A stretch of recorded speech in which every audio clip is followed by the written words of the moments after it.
আমার সাথে ওসব করতে হবে, অনেক মজা পাবে আমার দেখে। সামনে সোফায় বসে থাকা ভদ্র মহিলার মুখে সব কথা শুনে মুন্না প্রচন্ড অবাক হয়ে গেল। লাল শাড়ি আর হাতাকাটা ব্লাউজে মহিলার রূপ দেখে কেউ বলবে না তার বয়স কম করে 40 হতে পারে, এখনো যেন 88 কিংবা 86। আমি নিজ থেকে তোমাকে আমার সাথে করতে দিচ্ছি, এতে ভাবার কি আছে? তোমার মতো যে কোনো ছেলেই আমার অফার লুফে নিবে। মুন্না দাঁড়িয়ে বলল, কিন্তু আপনি তো পত্রিকায় বিজ্ঞাপন দিয়েছেন চাকরির জন্য, আর সে বিজ্ঞাপন দেখেই আমি আজকে এখানে আসলাম। প্রথমে কিছুটা ডাউট হয়েছিল, কারণ কখনো কোনো চাকরির ইন্টারভিউ কখনো বাসায় হয় না। মহিলাটি হাসতে হাসতে বলল, আমি তোমাকে চাকরির কথাই তো বলছি, আপনি আমাকে আপনার সাথে নোংরা কাজ করতে বলছেন, এটা কিভাবে চাকরি হলো? দেখো, তুমি প্রতি সপ্তাহে আমাকে 5 দিন সময় দেবে, দিন মানে রাতের কথা বলছি। তোমার বেতন হবে 50,000 টাকা, এছাড়া ভালো পারফরমেন্সে বোনাস তো আছেই। মহিলার ঠোঁটের কাজ আর চোখের চাহনি দেখে বোঝা যাচ্ছে প্রচন্ড রকম উৎসুক হয়ে আছেন যে কোনো পুরুষের ছোঁয়া পেতে। কিন্তু মুন্না কি যেন ভেবে কি যেন বলতে গিয়ে আবারও বের হয়ে গেল বাসা থেকে। বাসার নিচে এসে ভাবতে লাগলো, এরকম একজন বড়লোক বাড়িতে এই মহিলা কি একা থাকেন? পুরো বাড়িতে আমি আর কাউকে দেখলাম না, শুধুমাত্র একটা কাজের মহিলা। কিন্তু এই মহিলা চাকরির জন্য বিজ্ঞাপন দিয়ে আমাকে এসব কথা বললো কেন?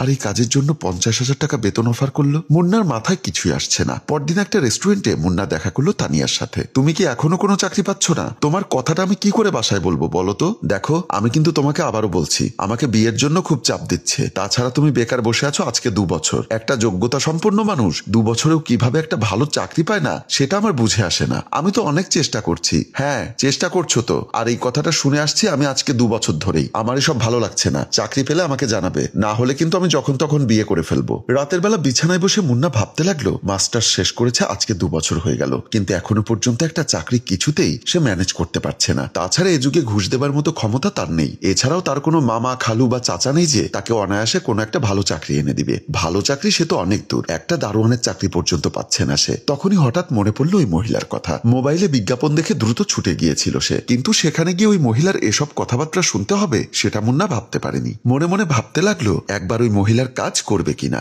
যদি ওই মহিলার পোস্ট অফিসে রাজি হয় তাহলে মাসে 50,000 টাকা করে বেতন পাবে। এছাড়া ওই মহিলা একজন পুরুষকে যথেষ্ট পরিমাণ খুশি করতে সক্ষম, যদিও সেটা তার কোনো দরকার নেই, তার শুধু টাকাটাই দরকার। দুদিন পর মিস শায়লা তাড়াহুড়ো করে বের হয়ে যাচ্ছিল কক্সবাজারের উদ্দেশ্যে। ঠিক এমন সময় ঘরে এলো মুন্না। সেদিন ওনাকে শাড়ি আর হাতাকাটা ব্লাউজে দেখে মনে হয়েছিল যেন যে কোনো পুরুষের ভোগ বিলাসের জন্য সর্বদা প্রস্তুত অতীব সুন্দরী একজন সেবিকা। আর আজকে ওয়েস্টার্ন পোশাকে তাকে আগুনের মতো লাগছে। মুন্না পা থেকে মাথা পর্যন্ত দেখে বিমোহিত হয়ে গেল। কি ব্যাপার, তুমি তো দেখি আবার এসে হাজির হয়েছো। তুমি তো আমার অফারে রাজি ছিলে না। আমি রাজি, আমি সবকিছু করতে রাজি। মুন্নার উত্তর শুনে মহিলার মুখে একটু হাসি দেখা দিল। তারপর তিনি কিছু ইনস্ট্রাকশন দিতে লাগলেন। মুন্না প্রথমে টাকার জন্য রাজি হলেও এখন কেমন যেন এই মহিলাকে পেতে ইচ্ছা করছে। বারবার মনে হচ্ছে এখন একটু ছুঁয়ে দেখতে পারলে মন্দ হতো না। ঠিক আছে, তাহলে আমি কক্সবাজার যাচ্ছি ব্যবসার কাজে, 2 দিন পরে আসবো। তুমি অবশ্যই পরশুদিন রাতে চলে আসবে ঠিক 12টা। আর হ্যাঁ, অবশ্যই ওই প্যাকেটটা আনতে ভুলবে না যেন। I like strawberry, mind it. বলেই মহিলাটা মুন্নার মনে দোলা দিয়ে চলে গেল। 2 দিন পর যখন ঘড়িতে ঠিক রাত 12টা বাজে,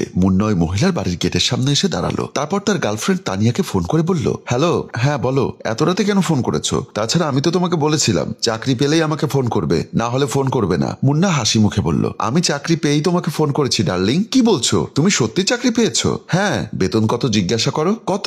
50,000 টাকা। ওয়াও, এটা তো দারুণ কথা। তাহলে তো আর কোনো সমস্যাই থাকলো না। এবার নিশ্চিন্তে আমি বাসায় তোমার কথা বলতে পারবো। আজকেই চাকরির প্রথম রাত। তানিয়া কিছুটা অবাক হয়ে বলল, রাত মানে? মানুষ বলে চাকরির প্রথম দিন, আর তুমি বলছো রাত? কারণ হচ্ছে আমার চাকরিটা রাতে। আর হ্যাঁ, সপ্তাহে মাত্র 5 দিন, মানে 5 রাত। তুমি কি সব বলছো? আর কি চাকরি পেয়েছো সেটা তো কিছুই আমি বুঝতে পারছি না। আমাকে কি একটু খুলে বলবে? আমি এখন কিছুই তোমাকে বলতে পারছি না, আগে কাজ শেষ করে তারপর বলছি। এখন রাখছি, টাটা। ওদিকে নিজের বেডরুমে একটা রঙিন আকর্ষক সুন্দর রাতের পোশাক পরে মিস শায়লা অপেক্ষা করছে মুন্নার জন্য। আর নিজে নিজে বলল, আজকে যদি সে আসে এমন ভাবে ছিঁড়ে খাবো না, আমার অনেক দিনের ক্ষুধা। কথাগুলো ভাবতে ভাবতেই মুন্নার আগমন হলো। হাই হ্যান্ডসাম, এসে গেছো? তোমার জন্যই তো অপেক্ষা করছি, তোমার জন্যই এত আয়োজন। মুন্না আশপাশটা ভালো করে তাকিয়ে দেখলো সবকিছু সুন্দর করে সাজানো। তারপর বলল, বাহ, খুব সুন্দর করে সাজিয়েছেন তো। হ্যাঁ, এবার চলো ডিনারটা করে নেবে, তারপর তোমার কাজ শুরু, আমাকে খুশি করার কাজ।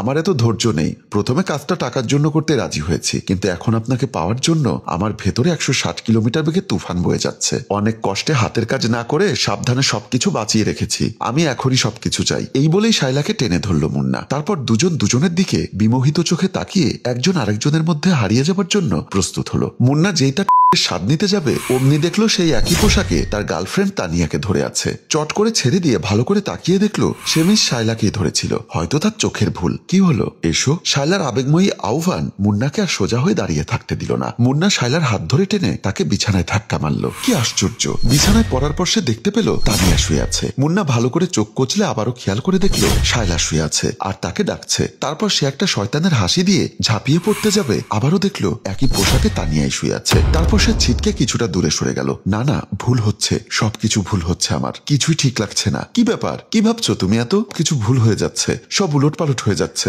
আমি যাই। কথাটা বলেই ঘর থেকে বের হয়ে গেল। মেইন দরজা খুলে বেরিয়ে যাবে এমন সময় দেখলো তানিয়া দাঁড়িয়ে আছে। মুন্না প্রচন্ড অবাক হয়ে বলল, তুমি এখানে কি করছো? তুমি এখানে কিভাবে এলে? তানিয়া তাকে একটা চড় মেরে বলল, তোমার সাহস তো কম না? তুমি আমার সাথে রিলেশন করো, আমাকে বিয়ের স্বপ্ন দেখাও, আমাকে এতদিন বসিয়ে রেখেছো বিয়ে না করে, আমিও তোমার অপেক্ষায় দিন কাটাচ্ছি, আর তুমি এখানে এসব করতে আসো? ছি, তোমার এত অধঃপতন দেখে আমি অবাক হয়ে গেলাম। বিশ্বাস করো, আমি এক্ষুনি চলে যাচ্ছিলাম, আমি এসব নোংরা কাজ করতে পারবো না, আমি শুধু তোমাকে ভালোবাসি, আমি বুঝতে পেরেছি, আমি শুধু টাকার জন্য রাজি হয়েছিলাম। তানিয়া আর একটা চড় মেরে বলল, আবার মিথ্যা কথা বলছো? সত্যি করে বলো তো, তুমি শুধু টাকার জন্য রাজি হয়েছো? তুমি কি শায়লা ম্যাডামের দিকে ভালো করে তাকাওনি? তুমি কি তার ঠোঁটের স্বাদ নিতে চাওনি? তুমি কি তাকে একবার জড়িয়ে ধরে সুখের সাগরে ভাসতে চাওনি? মুন্না চোখের জল ছেড়ে বলল, সব কথা সত্য, তুমি ঠিক বলেছো, আমি অবশ্যই চেয়েছি, প্রথমে টাকার জন্য রাজি হয়েছি, কিন্তু পরে ওই মহিলার আবেদনময় আহ্বান আমাকে পাগল করে দিয়েছিল, তাই আমি বিছানা পর্যন্ত চলে গিয়েছিলাম। কিন্তু বিশ্বাস করো, আমি বারবার তার মধ্যে তোমাকে দেখতে পাচ্ছিলাম, তাই আমার বিরুদ্ধ জাগ্রত হলে আমি বুঝতে পারলাম আমি শুধু তোমাকেই ভালোবাসি, তাই আমি এই কাজ কিছুতে ওনার সাথে করতে পারবো না বলে ছুটে পালিয়ে যাচ্ছিলাম। এমন সময় বেডরুম থেকে জোরে জোরে হাসির শব্দ আসলো। তানিয়া বলল, তাড়াতাড়ি ভেতরে যাও, না হলে কিন্তু মুশকিল হবে।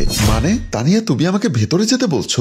এখন যদি ভেতরে না যাও তাহলে কিন্তু মুশকিল হবে, বলে দিলাম। আমি সবাইকে সবকিছু বলে দিব, তুমি প্লিজ কাউকে কিচ্ছু বলো না, তাহলে যাও। বিছানায় বসে হাসতে লাগলো মিস শায়লা। কোথায় তুমি? আমাকে ফেলে কোথায় চলে গেলে? মুন্না এসে দাঁড়ালো, তার চোখ থেকে পানি গড়িয়ে পড়ছে। শায়লা তার হাত ধরে বলল, আমার সাথে করবে না? এতক্ষণ তো আমার সাথে করার জন্য ডিনার পর্যন্ত করলে না। মুন্না মহিলার পা ধরে বলল, আমাকে ক্ষমা করে দিন, আমি এসব করতে পারবো না। আমি বারবার আমার গার্লফ্রেন্ড তানিয়াকে দেখতে পাচ্ছি, ওকে খুব ভালোবাসি, আমি শুধুমাত্র টাকার মোহে এসব করতে এখানে চলে এসেছি। অবশ্য কিছুক্ষণের জন্য আমি আপনার রূপের মোহেও পড়েছিলাম, আমাকে ক্ষমা করুন, আমাকে যেতে দিন। তুমি হয়তো ভুলে যাচ্ছ, আমি তোমাকে দিয়ে একটা কন্ট্রাক্ট সাইন করিয়েছি, যদি তুমি আজকে আমার সাথে সব না করো তাহলে কিন্তু আমি তোমাকে এক্ষুনি পুলিশে দিব। মুন্না চোখের জল মুছে বলল, যদি আমাকে আজকে জেলে যেতে হয় তাও যাব, কিন্তু আমি তানিয়াকে ঠকাতে পারবো না, আমার বিবেক আমাকে এই কাজ করতে দিচ্ছে না। ঠিক তখন ঘরে তানিয়া ঢুকে হাসতে লাগলো। দিলি তো মজাটা শেষ করে, কেন এখন হাসতে হবে? উফ আপু, বাদ দে না, দেখ ছেলেটা কাঁদতে কাঁদতে শেষ। তানিয়া মুন্নার চোখের জল মুছে দিয়ে কথাগুলো বলল, তুমিও নাকি কিভাবে চিনো? আমি বলছি, আমার বোনের সাথে প্রেম করছো 2 বছর ধরে। আমি কিছুদিন আগে তোমাকে